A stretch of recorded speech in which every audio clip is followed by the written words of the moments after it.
10వ వచనం చదువుతాం. వారు గొర్రెపిల్ల రక్తమును బట్టి తామిచ్చిన సాక్ష్యమును బట్టి వారిని జయించి ఉన్నారు, కానీ మరణము వరకు తమ ప్రాణమును పెళ్లించిన వారు కారు. సాక్ష్యమే దేవుడు నీకు ఇచ్చిన మంచి సాక్ష్యం. వధింపబడిన గొర్రెపిల్ల రక్తంలోనే మనకు ఇప్పుడు అధికారం తీస్తుంది. యేసయ్య నీకు తోడుగా ఉన్నాడు. ప్రేమగల ప్రభా, మీకు వందనాలు, స్తుతులు, స్తోత్రం చెల్లించుకుంటున్నాం తండ్రి. ముఖ్యంగా అక్కడ మీరు అద్భుత రీతిగా తీసుకుని వచ్చినందుకు నేను స్తుతిస్తున్నాను. అక్కకు పూర్ణ ఆరోగ్యం, పూర్ణ బలం, పూర్ణ శక్తితో నీరసం నుంచి విడిపించండి దేవా, నీరసం నుంచి విడిపించండి ప్రభా. మీ రక్తం అలికారు ముందు నన్నెత్తి వరకు ప్రోక్షించి మిమ్మల్ని మీరే ఇంతవరకు అక్కకు పరిచయం చేసిన అందరినీ మీరు ఆశ్రయించండి. ముఖ్యంగా విక్టోరియా షుగర్ నార్మల్ చేసి హాస్పిటల్లో ఉన్నంత వరకు లక్ష్మీదేవక వారికి ఇచ్చిన ఆరోగ్యానికి ఎంత సూచన కూడా తక్కువ దేవా. మీకే స్తోత్రం, మీకే స్తోత్రం, మీకే స్తోత్రం, మీకే స్తోత్రం, మీకే స్తోత్రం, మీకే స్తోత్రం. గెస్ట్ కూడా త్వరగా ఉద్యోగం రావడానికి కృపదాయించండి. చిన్నను కూడా మీ జ్ఞానాత్మత నింపండి. ఏ స్నామం ప్రార్థిస్తున్నాం తండ్రి, ఆమేన్, ఆమేన్. ఓకే అక్క, వందనాలు. కొంచెం ప్రత్యేక రీతిగా స్వర్ణ నా ప్రభా బిడ్డని మీరు జ్ఞాపకం చేసుకొని నా తండ్రి మీ నామం మీరు రక్తం ప్రకటించండి. మీరు ఇచ్చిన ప్రభ నా తండ్రి దేవా, నా ప్రభా సాటి అయిన సహాయకారిని ఏ విషయంలో కూడా బాధ పెట్టిందని వాక్యంలో ఉంది. ఆమె కూడా భర్తకు లోబడ్డానికి కృపద. చిన్నపిల్ల మీ జ్ఞానాత్మక నింపండి. ఆ బిడ్డ ఎప్పుడు ఒంటరి కాదు, మీరున్నారు దేవనాథని. మరి సౌగా కూడా నిశ్చితమైతే వెళ్ళడానికి మార్గం సాధన చేయండి. మీరు ఏ విధానంలో నిశ్చితమో స్వర్ణకు త్వరగా ఉద్యోగం రావడానికి కృపదాయించండి. మరి ఆంటీని కూడా మీరు ఆస్వాదించండి దేవా. ఇంతమందిని సంతోష పెట్టడానికి వీరి జీవితం మీరు కట్టినందుకు నేను స్తుతిస్తూ దేవా, మీకు మహిమకరంగా బిడ్డలను ఆస్వాదించి ఏకాత్మ ఏక మనసు ఏకభావం దయచమని వేసుకుంటాం తండ్రి. Amen, amen. Okay aunty, God bless you మా, గాడ్ బ్లెస్ యూ. ఇచ్చిన ఆసక్తిని బట్టి మేము స్తుతిస్తున్నాం దేవా. నా ప్రభా యేసురాజు మా తల్లి భార్యను వారికి ఇచ్చిన 2 పిల్లలు, మరి ముఖ్యంగా తమ్ముడు రావాలని ఎంత దేవా ప్రార్థన చేసినాడు ప్రభావం. మరి యేసు తమ్ముడు అందరికీ రక్షణ దాయించండి, దేవుని భయం కలగచండి. ఇప్పుడు ఇంకొక తమ్ముడు కూడా నిజమైతే సాటిని సాయం దాయించండి, సాతానికి లాయపరచండి. కానీ యేసు వాళ్ళ అమ్మ నాన్నను కూడా మీ ఆత్మతో శక్తులు నింపండి. అక్కడ జాన్ మోదస్ని కూడా మీరు ఆస్వాదించి చర్చి మరలా నూతనంగా కడుతుండగా మీ కృపణ కింద నింపించండి. సాధారణ కృత్యాన్ని కూడా లాయపరచాలని ప్రార్థిస్తున్నాం దేవా. పిల్లలకు పూర్ణ ఆరోగ్యం, పూర్ణ బలం, పూర్ణ శక్తులు దాయించండి. యేసు భార్యకు మీరు ఎంత మంచి ఆరోగ్యం ఇచ్చినారు.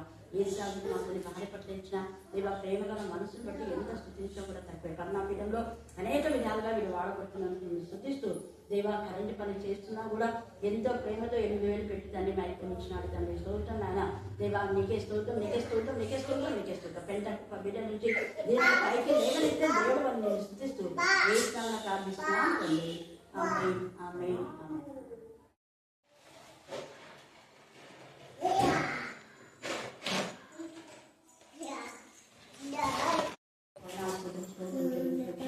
ముఖ్యంగా శాంతిని మీ జ్ఞానాత్మక ఈ యొక్క నా ప్రభా ఇది మామూలు వస్తమే కానీ ఎదురు రక్షణ వస్తాలు, స్థితి వస్తాలు, మహిళ వస్తాలు, గౌరవ వస్తాలు, ఆనంద వస్తాలతో మీరు సంతోషంగా నింపండి ప్రభా. యోగాలు మరి నిశ్చిత నా ప్రభనాథలే అలాగే శాంతి అక్కడ ఉద్యోగం రిటైర్డ్ అయ్యేంత వరకు మీ సన్నిధి కాంతి బిడ్డలకు తోడుగా ఉంచి సంతోషాన్ని కలగచ్చు. మనం ఏ స్థానంలో ప్రార్థిస్తున్నాం తండ్రి.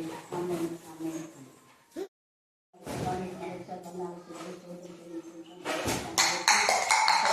చక్కగా నా పిల్లలు దర్శనానందం కలుగ చేసి నేను మహిళ సమాధానం ఇద్దరికి మీ ఆపుదలలో ఇద్దరిని ఉంచమని శాతమని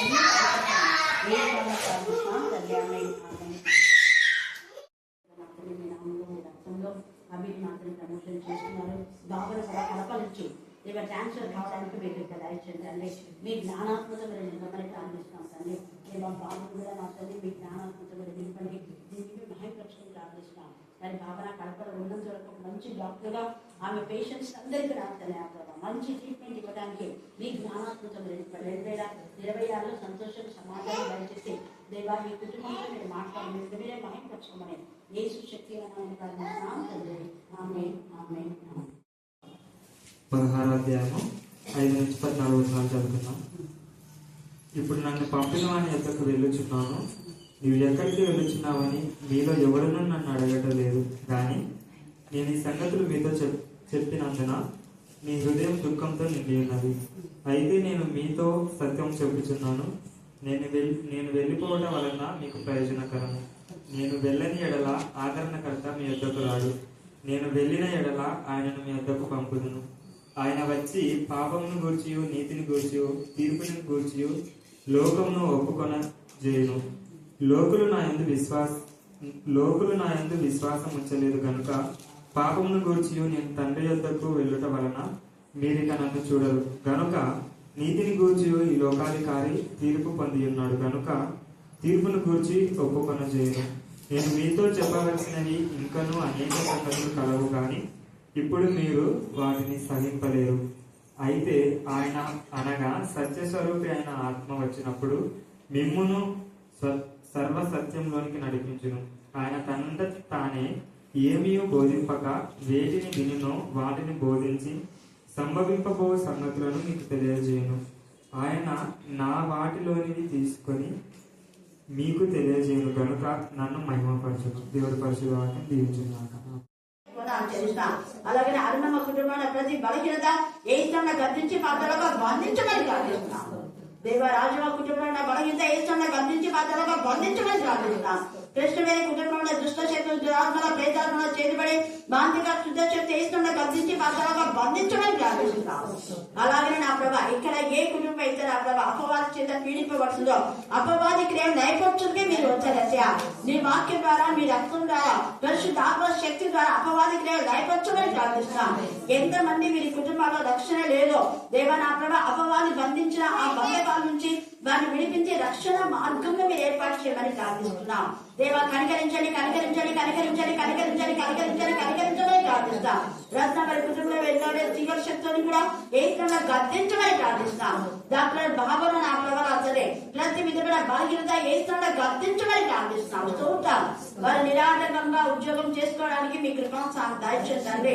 దేవా నా ప్రభావ నిశ్చితమైతే కడప నుంచి ట్రాన్స్ఫర్ దయచేది కాక దేవా నా వారి యొక్క హస్బెండ్ కూడా అందరి ప్రమోషన్ లో జాయిన్ కావడానికి మార్గం సహాయం చేస్తున్నారు. అందుకు మేము స్తుతిస్తున్నాం. ఈ మంత్ నా ప్రభావ ఎన్నికలో దేవా నేను కనపరచడానికి మీ కృపాను దయచేది కాక మీకే స్తోత్రం మీకే స్తోత్రం మీకే స్తోత్రం. ముఖ్యంగా చిన్న బిడ్డలో ప్రతి దినం దేవా లేఖన భాగాలతో మీరు బలపరుస్తున్నారు, ధైర్యపరుస్తున్నారు, స్థిరపరుస్తున్నారు. దేవా స్తోత్రం. వారి జీవితాలు వాక్యం చేత మంచి పునాది వేసుకుంటున్నారు. దేవా విద్యా సంబంధమైన విధానంలో వారికి మీరు మాత్రమే మీ జ్ఞానాత్మకం నింపి మంచి వెపన్స్ గా బిడ్డను వాడుకుంటున్నారు. ఆత్మ సంబంధమైన విధానంలో మీరు ఎదగ చేస్తున్నారు. ఆత్మీయమైన ఎదుగుదల అన్ని విషయాల్లో మాకు వర్ధిల్ల చేసే కృపను ఇస్తుందని నమ్మి ప్రతి బిడ్డ నా ప్రభా చదువు వచ్చినా రాకపోయినా వాక్యంతో నింపబడడానికి మీకు దయచేయండి. ఎక్కువ నేను ధ్యానించడానికి మీకు దయచేయండి. అలాగనే కరుణాప్రియులను మీరు ప్రేమించిన ప్రభా దేవనాథని డాక్టర్ భావన అతను తీసుకుని వచ్చిన కానుకలు కానివ్వండి, ఇంకా ఎంతమంది అయితే కానుకలు వస్తారో ఆహార పదార్థాలు అన్ని మీరు ఇంపైన శ్వాస యాగం మీరు ఆహ్వానించండి. అనేక మార్లు ఈ కన్న వీళ్ళందరూ కూడా దేవనాథని వారి యొక్క ఇంటి నుంచి తెచ్చిన ప్రతి ఆహార పదార్థం ఆశీర్వదించబడుగాక. ఏసే రావడమే దేవుని యొక్క మహిమ.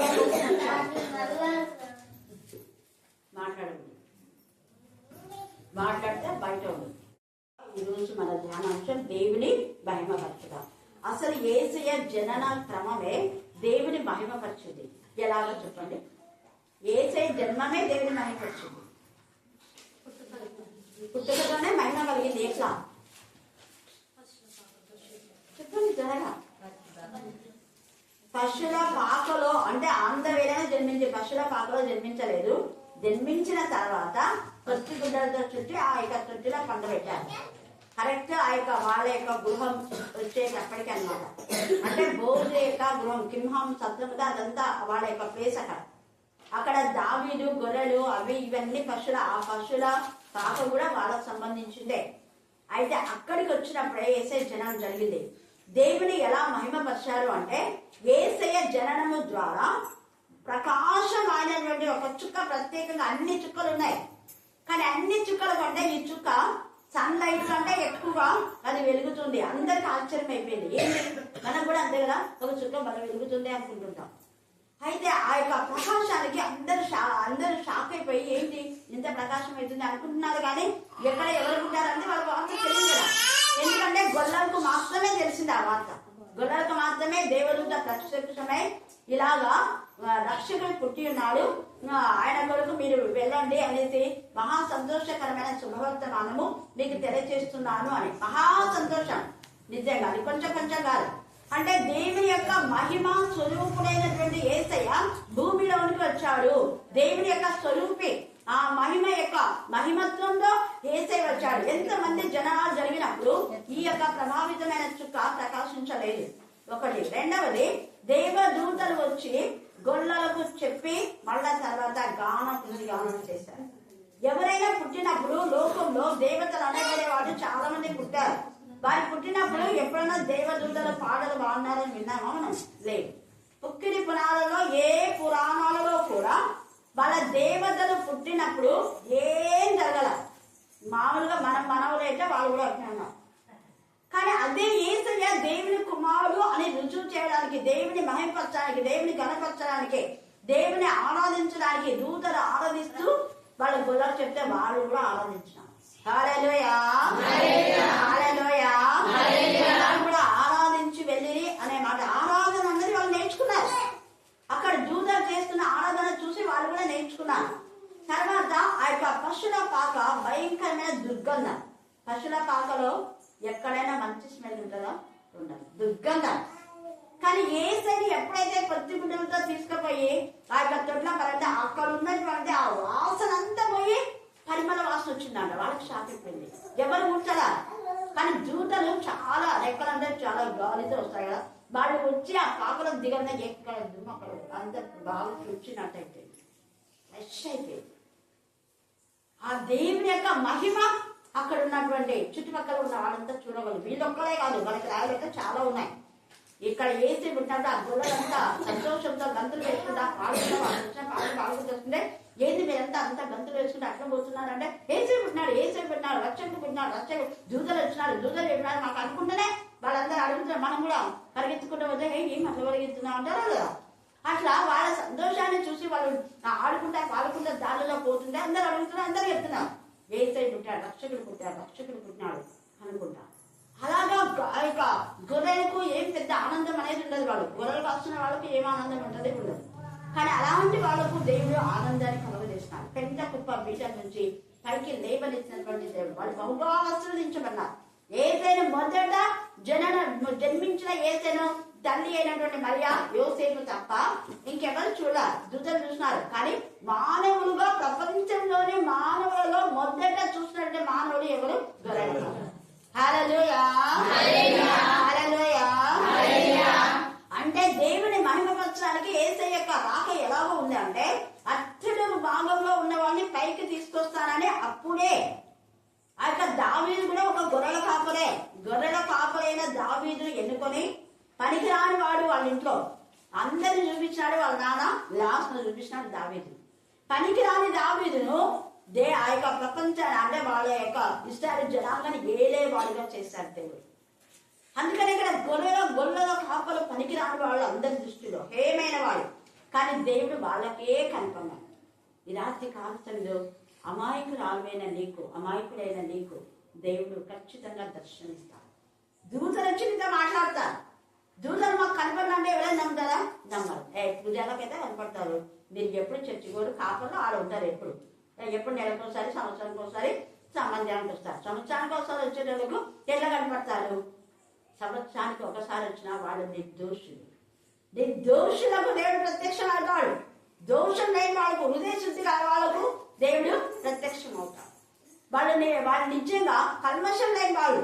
అక్కడ గొడవలు అక్కడ ఉన్నారు, ప్రపంచానికి వేరుగా ఉన్నారు. వాళ్ళు ఎవరితో గొడవపడరు. వాళ్ళు ఏదో ఒకటి తింటారు, పశువులను కాస్తుంటారు, పశువుల ప్రాణం కాపాడుతారంట నీతిమంతులు.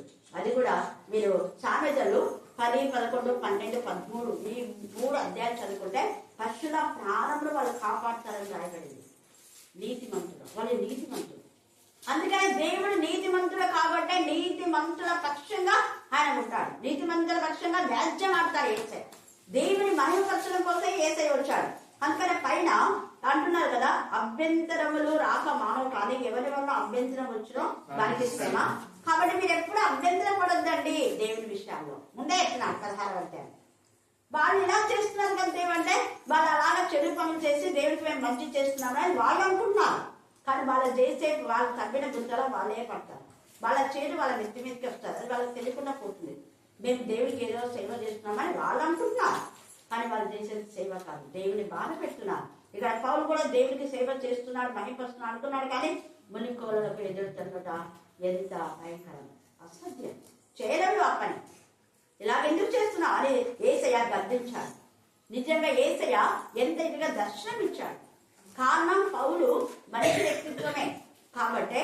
కానీ వేరే వాళ్ళు అతన్ని అలాగా ప్రోత్సాహపరిచినారు. చాలా మంది మంచి వాళ్ళు మంచిగా ఉంటారు, చెడు వాళ్ళ ప్రోత్సాహంతో చెడు చేస్తూ ఉంటారు. అలాంటి వాళ్ళని కూడా దేవుడు గర్తిస్తాడు. యేసయ్య గర్దించాడు. ఇక్కడ వీళ్ళు అంటున్నారు చూడండి, 3వ వచనం చదవండి, 16:3. వారు తండ్రిని నన్ను తెలుసుకొనలేదు కనుక అది ఎవరు ఆ వాక్యం, ఇది అండర్లైన్ చేసుకోండి, వాక్యంలో అభ్యంతరం చేసే వాళ్ళు తండ్రిని, అంటే సరిగా వాక్యం చదవని వాళ్ళు పైకి చెప్తారు. తండ్రిని తెలుసుకోలేదు, ఎవరిని తెలుసుకోలేదంట, యేసయ్యని కూడా. ఎంతవరకు చెప్తున్నారు చూడు, తండ్రిని నన్నును తెలుసుకొనలేదు కనుక వాళ్ళు అభ్యంతరాలు చెప్తారు. వాక్యంలో ఆనందంగా వచ్చే వాళ్ళు దేవుని మహిమపరిచే వాళ్ళు కాదు. అలాగనే యేసయ్యను మహిమపరిచే వాళ్ళు కూడా కాదు. యేసయ్యను మహిమపరిచే వాళ్ళు వాక్యం చెప్పే వాళ్ళని సపోర్ట్ చేసి ఇంకా వాక్యం చెప్పడానికి అవకాశం ఇస్తారు. ఎవరైతే వాక్యం చెప్పకుండా అవకాశం లేకుండా చేస్తారో వాళ్ళు దేవుని సంబంధులు కాదు. తేలిగా ఇక్కడ చెప్తారు, వాళ్ళు తండ్రికి నన్ను కూడా తెలుసుకోలేదంటే సరిగా వాక్యం వాళ్ళకి అర్థం కాదా, సగం సగం బోధలే వాళ్ళ బోధలు, వాక్యం సరిగా చదవరు, ప్రతి అక్షరం యొక్క అర్థం వాళ్ళకు తెలియదు. అర్థం తెలియక వ్యర్థంగా దేవుని ఆరాధిస్తున్నారు. వాళ్ళు ఆరాధిస్తున్నారు కానీ వాళ్ళ ఆరాధన ఎలాంటిది, వ్యర్థమైన ఆరాధన వద్దు. 2020 అంతంలో ఉన్నాం. దేవునికి ఇష్టానుసారంగా ఆ పూర్ణ ఆత్మతో, పూర్ణ బలంతో, పూర్ణ శక్తితో, పూర్ణ వివేకంతో, ఆత్మతో, సత్యంతో, శుద్ధ హృదయంతో ఆరాధించాలి. ఆరాధన అంటే ఇన్ని విధాలుగా ఉంది. దాంట్లో ఏ ఒక్కరు నవ్వుకున్నా ఆరాధన చేసినట్టుగా కాదండి. దేవుని మహిమపరచ ఆరాధన అంటే దేవుని మహిమపరచడమే. యేసయ్య దేవుని మహిమపరచడం కోసమే వచ్చి ప్రతిదీ తండ్రి ఏది చెప్తే అది ఏది దాచుకోకుండా శిష్యులకు చెప్పేస్తున్నాడు. అందుకని అంటాడు ఇక్కడ, వాళ్ళు తెలుసుకోలేదు కాబట్టి వాళ్ళు అలాగ అభ్యంతరపరుస్తారు. మీరు మాత్రం ఎవరిని అభ్యంతరపరచొద్దు. 2 చెప్పారు, మీరు అభ్యంతరపరచొద్దు. వాళ్ళు పరిచినారంటే వాళ్ళు అభ్యంతరపరచడానికి వాళ్ళు నన్ను సరిగా తెలుసుకోవాలి, యేసయ్యను కూడా సరిగా తెలుసుకోవాలి. మూర్ఖులు వాళ్ళ మూర్ఖ స్వభావాన్ని వదులుకోరు. వాళ్ళ తప్పిదాన్ని వాళ్ళు ఒప్పుకోరు. వాళ్ళ తప్పును వాళ్ళు ఒప్పుకొని క్షమాపణ కోరుకొని సమాధాన పడాలన్న ఆలోచన లేదు. వాళ్ళ పైకి ప్రైజ్ రాడక, ప్రైజ్ లాడ్ మేడం ఎందుకు లోపల వెనకాల పోతుందానికి ప్రైజ్ లా, ఏం ప్రైజ్ రాడు, సమాధానం లేని ప్రైజ్ లా. తర్వాత చూడండి 5వ వచనం చదవండి.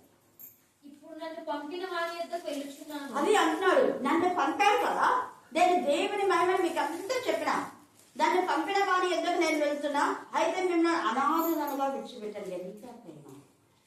నేను వెళ్తున్నాను కాబట్టి మీరు వందలు అనుకుంటున్నారా? కాదు, ఆదరణకర్తను మీ మధ్య కనిపిస్తారు. ఎంత చక్కగా ఇదంతా ఉంది, మీరు చదువుకోండి, నేను క్లుప్తంగా చెప్తున్నా. అయితే నేను మీతో సత్యం చెప్పుచున్నాను, నేను వెళ్ళిపోవటం వలన మీకు ప్రయోజనకరం. నేను వెళ్ళని ఎలా ఆదరణకర్త ఎందుకు రాడు. నేను పోయినానంటే తండ్రి అనే దేవుడు ఎల్లప్పుడూ మీతో ఉండడానికి ఆదరణకర్త వస్తాడు, ఎల్లప్పుడూ మీతో ఉంటాడు. 24 గంటలు పరిశుద్ధాత్మ అంటే ఆదరించేవాడు. హల్లెలూయా, హల్లెలూయా, హల్లెలూయా. పరిశుద్ధాత్మ అంటే, పరిశుద్ధాత్మ శక్తి అంటే విజ్ఞాపన చేసి ఆదరణగా కర్తగా ఉండి మళ్ళీ ఆదరించేవాడుగా ఉంటాడు అన్నింటిలో. ఇంకా చెప్పాలంటే టైం లేదు కాబట్టి మీకు ఎంత ఇదే విధానంలో ఆదరణ, భర్త వల్ల ఆదరణ కావాలన్నా ఇస్తాడు, తల్లిదండ్రుల వల్ల ఆదరణ ఇస్తాడు, అన్నదమ్ముల వల్ల ఆదరణ, లేదా మన యొక్క సమాజంలో ఆదరణ, ఏ ఆదరణ నువ్వు కావాలో అన్ని విధాలుగా ఆదరణ ఇస్తాడు. యేసయ్యకి ఇచ్చారు. అందుకే దేవుని దయందు, మనుషుల దయందు, జ్ఞానమేందు, వయస్సు వర్ధేయందు.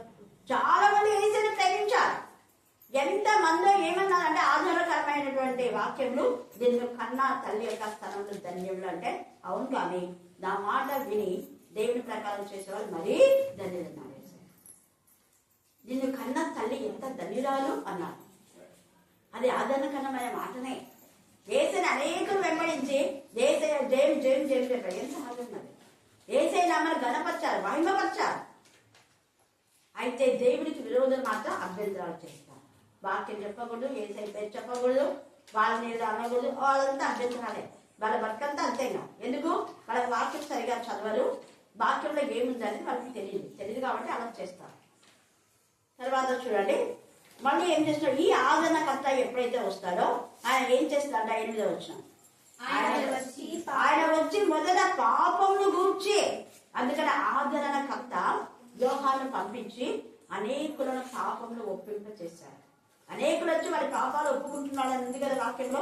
తండ్రుల హృదయం పిల్లల తండ్రి, పిల్లల హృదయం తండ్రి తిప్పి ఇళ్లలో సమాధానమే చేకూర్చున్నాడు యోహాను. దేవుని వైభక్తి గల వాళ్ళందరూ కూడా ఆయన దగ్గరికి వెళ్తున్నారు. కానీ దేవునికి విరోధులైన హేరోదియను నీవు చేస్తుంది పాపం. అన్న భార్య తల్లి లాంటిదే. తల్లి లాంటిది అంత నువ్వు పాపం చేస్తున్నావా? సిగ్గు లేదా నీకు? పెళ్ళైంది కదా నీకు. పెళ్ళయి మళ్ళీ వేరే వాళ్ళతో మళ్ళీ నువ్వు ఇలాంటివి పెట్టున్నావా? ఇలాంటి పాపం చేస్తున్నావా? గద్దించినందుకు ఆమె ఎప్పుడెప్పుడు చంపాలని చంపింది వ్యవహారం. కానీ దాని బతుకంతా నాశనం. హల్లెలూయా, హల్లెలూయా, హల్లెలూయా. అందరూ ఒప్పుకున్నారు కానీ వీళ్ళు ఒప్పుకోరు. ఎందుకంటే వాళ్ళు నాశనం కొరకే పుట్టారు. నాశనం అయ్యే వాళ్ళు అభ్యంతరాలు చేస్తారు. అభ్యంతరాలు చేసి నాశనం అయిపోతారు. అంతే. వాళ్ళు ఎందుకు అభ్యంతరం చేస్తున్నారంటే నాశనం కావడానికి. వాళ్ళు మారరు. వాళ్ళు ఎవరు చెప్పినా వినరు. ఈ హేరోదియా నిజంగా ఎంత కుయుక్తిగా వ్యవహారం చంపాలని చూస్తుంది. కారణం ఒకటే, వాళ్ళ పాపాన్ని బయట పెట్టింది. అవును కదా, మేము చేస్తున్న కాబట్టి అందరూ ఒప్పుకుంటున్నాం. పాపముని గురించి ఒప్పింపచేస్తుంది. పాపముని గురించి మళ్ళీ ఏంటి? నీతిని గురించి. మనం నీతి మంతులం అయితేనే దేవుని రాజ్య వారసులు అవుతాము అంటే నీతి అన్నది చాలా ప్రాముఖ్యం. దేవుడు నీతి అంటే ఎంత ఇష్టమో. సామెతలో నీతి గురించి చాలా రాయబడింది. నీతివంతుల ప్రార్థన బహు బలం అంట. ఎంత ఇదిగా చెప్పినా అంటే ఎంత బలమైంది ఉంటుంది. నీతిమంతులే పరిశుద్ధులే, పరిశుద్ధులే నీతిమంతులు. క్రీస్తు రక్తంలో కడగబడి కొనబడిన వాడే పరిశుద్ధుడు. వాళ్ళు శుద్ధ హృదయంలో దేవుని ఆరాధిస్తారు. వాళ్ళు నీతిమంతులు. ఆ నీతిమంతులకు వాళ్ళకు మాత్రమే బ్లెస్సింగ్స్ ఉండవు. నీతిగా ఉన్నటువంటి కాపరి ఉంటే ఆ సంఘం అంతా బ్లెస్ అయ్యే. నీతిగా ఉన్న రాజు ఉన్నా అంటే ఆ రాజ్యం అంతా బ్లెస్ అయ్యే. నీతిగా ఉన్న వాళ్ళు వీధిలో అంటే ఆ వీధంతా బ్లెస్ అయ్యే. నీతిమంతులు మీ కుటుంబంలో అంటే ఆ కుటుంబం అంతా బ్లెస్ అయ్యే. నీతిమంతుడైన నోవాహుని బట్టి కుటుంబం ఆశీర్వదించబడింది. నీతిమంతుడైన అబ్రహాంను బట్టి ఇంకా 12 గోత్రాలు ఆశీర్వదించబడినాయి. అబ్రహాం, ఇస్సాకు, యాకోబు. ఎప్పుడు ఉంటాయి వాళ్ళ పేరు వచ్చి అక్కడ? ఎంత చక్కగా. తర్వాత మనం చూస్తే ఇక్కడ సామెతలు 10వ అధ్యాయం నేను చెప్పినవన్నీ మీరు అండర్లైన్ చేసుకొని రాసుకోండి, చదువు నేర్చుకోండి. 10వ అధ్యాయము 2వ వచనం చదవండి. అట్లనే తీసి పెట్టుకోండి. సామెతలు భక్తిహీనుల ధనము ఏమి లాభం ఉండదంట. నీతి మరణం నుండి నీతి మరణం అంటే నీతిమంతుల ధనం అనేది చెప్పగా ఇలా నీతి మరణం నుండి రక్షించును అంటే నీతిమంతుల యొక్క ధనము వాళ్ళకు ఉపయోగపడి వాళ్ళకు కాపాడుతుంది. మేరక గురించి కొమ్మలేకపోయింది, అది ఇది ఏమేమైనా మోషన్ వచ్చి ఇట్లాంటి ఇట్లా అంటే అట్లాంటి ఎవరు చెప్తున్నాను ఇట్లా అట్లాను చెప్పమాట ఈరోజు నువ్వే చూస్తున్నావా? చూడాలి ఈరోజు డిశ్చార్జ్ అయింది అక్క వచ్చింది ఇక్కడికే విక్టోరియా దగ్గరికి అని చెప్పింది నాకు. రేపు వస్తానమ్మా అని చెప్పింది. బాగా మాట్లాడింది. ఒక 10 నిమిషాల టీచర్స్ అందరి గురించి చెప్పింది. హల్లెలూయా. ఎంత ఆడ చూసినారు ఆ చెప్పిన దానికి ఇంకోటి కలుపుతున్నారు. మామూలుగా మనకు కూడా ఎక్కువ జ్వరం వచ్చింది అనుకోండి, జ్వరం వచ్చిన వాళ్ళు జ్వరంలో ఏమేమి మాట్లాడతారు కదా మీకు తెలుసు కదా. పిల్లలు ఏమేమో మాట్లాడుతున్నారంటే అవును చాలా మంది అన్నారు ఇక పిల్లలు ఏమేమో భయపడి మాట్లాడుతున్నాను జరుగుతుంది. అలాగే మనం ఎక్కువ మనం ఆలోచిస్తే కూడా ఒక్క మాటకు ఒకటి సంబంధం లేకుండా కూడా మాట్లాడతారు. ఓవర్ థింకింగ్ ఉండకూడదు అని చెప్తారు. మానసిక వేదన ఉంటే కూడా మాట్లాడతారు. మానసిక వేదన ఏ వ్యాధి ఏ రోగి బాగు చేయగలరు. ఆ రోగి వైద్యుడు దేవుడే బాగు చేయాలి. హల్లెలూయా, హల్లెలూయా. అంతెందుకు వాళ్ళ నాన్న మోషన్ కూడా ఏమేమి మాట్లాడుతున్నారు అప్పుడు చెప్తా ఉంటాను. నాకు దాదాపు ఫోన్ చేస్తుంది కదా మీరు ఇప్పుడు మరి ఈరోజు కాల్ చేసినారు. పరిస్థితులు ప్రతికూలంగా ఉన్నప్పుడు వస్తాయి. వాటిని మనం ఎంతగా బుద్ధను పెట్టించుకున్నాం. ఇది ఎంత బాగా చెప్తున్నాం. నీతి మరణం నుంచి రక్షించింది అక్క. నీతిమంతుల యొక్క వేరు ఖర్జూర వృక్షం వాళ్ళ భూమి వేస్తారు. వాళ్ళ వేరు కాలి వర్ధిల్లుతారనింది వాక్యం. నీతిమంతులు 6వ వచనం నీతిమంతుని తల మీదకి అండర్లైన్ చేసుకో. నీతిమంతుని తల మీదకి ఏమొస్తాయట? ఆశీర్వాదం నీకు కావాలంటే నువ్వు ఖచ్చితంగా నీతిమంతులు కావాలి. మనం నీతిమంతులు కావాలంటే పాపాన్ని ఒప్పుకోవాలి. పాపాన్ని ఒప్పుకుంటేనే నీతి వస్తుంది. ఊరికే అతిక్రమం దాచిపెట్టేవాడు, ఒప్పుకొని వాటిని విడిచిపెట్టేవాడు, ఆత్మలో కపటం లేనివాడు. ఆత్మలో కపటం ఉండకూడదంటే పాపాలు ఒప్పుకున్నారు. పాపాలు ఒప్పుకున్న వాళ్ళు నీతిమంతులుగా చేయబడతారు. నీతిమంతులుగా చేయబడిన వాళ్ళు ఆత్మలో కపటం లేని వాళ్ళు. ఒకదానికోటి కనెక్షన్. వాళ్ళకు దేవుడు ఉండాలి. ఆదరణకర్త వాళ్ళ దగ్గరికి వచ్చినాడు దానికి ఇది రుజువు అనమాట. ఆదరణకర్త వచ్చి ఖచ్చితంగా పాపం ఒప్పింప చేస్తారు. నీతిని వాళ్లకు ప్రసాదింప చేస్తారు. తర్వాత 10వ అధ్యాయం సామెతలు 7 నీతిమంతుని జ్ఞాపకం చేసుకుంటా. ఆశీర్వాదకరం. అర్థమైందా? ఇప్పుడు నేను ఎందుకు అంత ఇదిగా అంటే అందుకే చెప్తున్నా కదా, వాక్యం చదివే వాళ్ళకు అర్థమవుతుంది. ఏం ఒకసారి మిషనరీస్ మీ గురించి, వాళ్ళ అమ్మ గురించి, వాళ్ళ నాయన గురించి, వాళ్ళ ఆరోగ్యం గురించి చెప్తుంది అని మీరు అనుకోవచ్చేమో. ఎవరైనా అనుకోరు. మీరు కొంతమంది ఉంటారు గ్యాంగ్ వాళ్ళు, ఎప్పుడు వాళ్ళ గురించి అనుకోకపోతే మనం తిరిగేలేదు. మిషనరీస్ ఇక్కడ రాకపోతే మనం బతికేసుకోవాలి. అలాంటి వాళ్ళని ఎప్పుడు జ్ఞాపకం, నీతి మంత్రులు జ్ఞాపకం చేసుకుంటేనే ఆశీర్వాదం. అయితే మరి నీతి మంత్రుల కోసం ప్రార్థన చేస్తే ఎంత ఆశీర్వాదం, వాళ్ళ కుటుంబాల కోసం ప్రార్థన చేస్తే ఎంత ఆశీర్వాదం. జ్ఞాపకం చేసుకుంటేనే ఆశీర్వాదం అంటారు. మరి రోజు వాళ్ళ గురించి చేస్తే దైవజనుల గురించి ఎంత ఆశీర్వాదం. గిప్సన్ కోల్స్ గారు, రాకుల్ గారు, దేక్ గారు, ఎన్ఏ కోల్స్ గారు, క్రిజన్సన్ దుస్తారమ్మ గారు, ఇలాగ ఉన్నారు. వాళ్ళందరూ ఎంత ఆశ్చర్యం. అందుకే నేను చెప్తున్నా కదా, నేను ఎక్కువ వాళ్ళ గురించి చెప్తాను కాబట్టి నాకు ఎక్కువ ఆశీర్వాదం నేర్చుకోండి.